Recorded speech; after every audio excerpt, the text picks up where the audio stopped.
We gaan eventjes aan die boom gaan staan. Oké. Ja.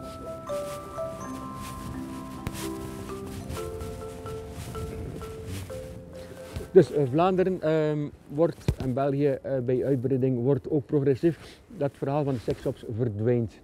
En wat is het volgende verhaal van Sluis? Het verhaal waar Sluis dus rijk geworden is. Ze noemen dat in België het couponnetjestoerisme. Nu wordt het moeilijk, hè?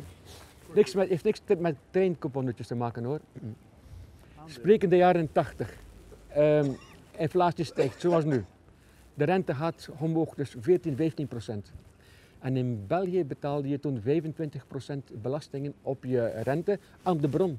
Dus de bank moest die dus afhouden. Nederland heeft een andere fiscaliteit, dat zit in box 3. Maar dus dat betekent, als een Belg naar Nederland kwam met zijn centen, kreeg hij gewoon zijn rente netjes netto uitbetaald. Moest hij nadien natuurlijk wel declareren. Dat werd meestal vergeten, dat werd altijd vergeten. Maar toen was het echt een booming business in Sluis. Kun je je voorstellen, de Belgen haalden hun geld af bij een Belgische bankier, deponeren dat bij de Nederlandse bankiers hier en iedere maand kwamen ze dus hun rente gaan ophalen. Om een voorbeeld te geven, Sluis 2400 inwoners. De Rabobank telde in 1995 64 bedienden. De ABN-bank telde in die periode 60 bedienden. We hebben dan nog de AMRO, de ING, de Middenstandsbank. Moet ik er nog een paar opnoemen? Oké, ik bedoel, het geld stroomde hier binnen. En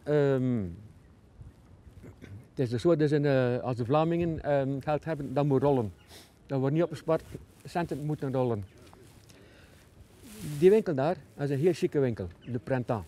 Die zit ook in Knokkezoete op de promenade.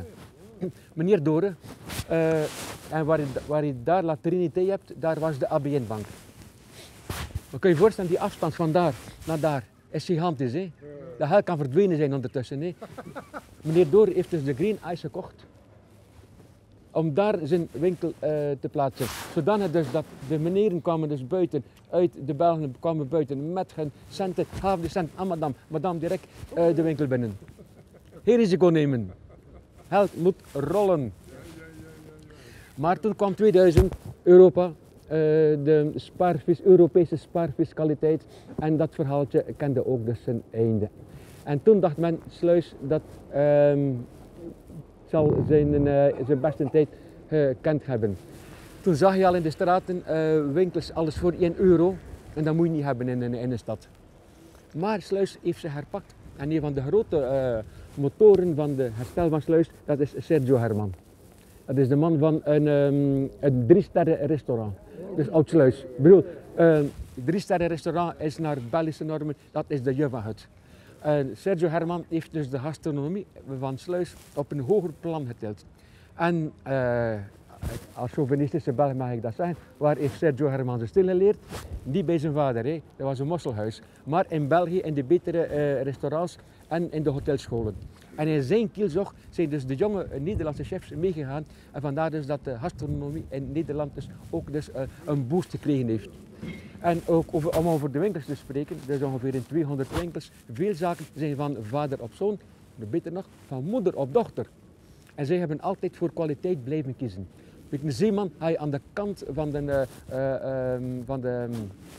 de stad zien. De Heem zit ook aan de andere uiteinde. Ze proberen dus geen copy-paste van een winkelstad te maken. Ze hebben dus een zeer uitgebreid aanbod van kwaliteitsgoederen. Ook het oude stratenplan, daar kom ik straks op terug, is gebleven. Het oude middeleeuwse plan, zodanig dat Sluis gezellig is. Wat komen de Belgen hier doen? Waar dat er Belgen zijn, komen er nog meer Belgen.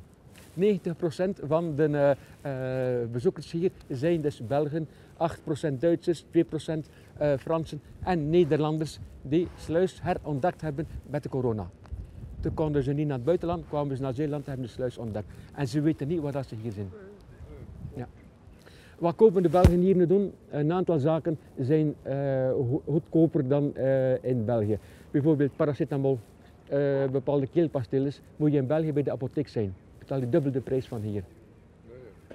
Je kunt hier dus parkeren op 500 meter van het centrum voor 3 euro.